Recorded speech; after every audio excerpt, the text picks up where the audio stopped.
সমাজসেবা প্রতিটি মানুষের অংশ, এটি চাপিয়ে দেওয়ার বিষয় নয়, কিন্তু সমাজে নিজের স্বার্থটাকে সবসময় বড় করে দেখা হয়, যেটি উচিত নয় বলে মন্তব্য করেছেন অন্তর্বর্তী সরকারের প্রধান উপদেষ্টা ডক্টর মোহাম্মদ ইউনূস।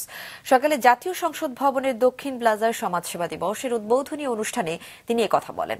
প্রধান উপদেষ্টা বলেন, সমাজের কল্যাণের বিষয়টি প্রত্যেকের দায়িত্ব। এটি শুধু মন্ত্রণালয়ের নয়, মন্ত্রণালয়ের কাজ হলো সবাইকে স্মরণ করিয়ে দেওয়া। সমাজের প্রত্যেকটি মানুষকে এগিয়ে নিতে হবে যার যার পক্ষ থেকে, তা না হলে একটি দেশ কখনোই সামনে এগোতে পারে না। ব্যক্তির শক্তি সরকার থেকে অনেক বেশি, কাজেই প্রতিটি ব্যক্তিকেই এগিয়ে আসতে হবে সমাজ ও দেশের জন্য।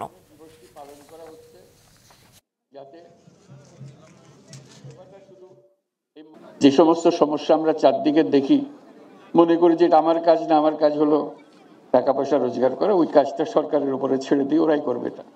এটা ভুল ধারণা।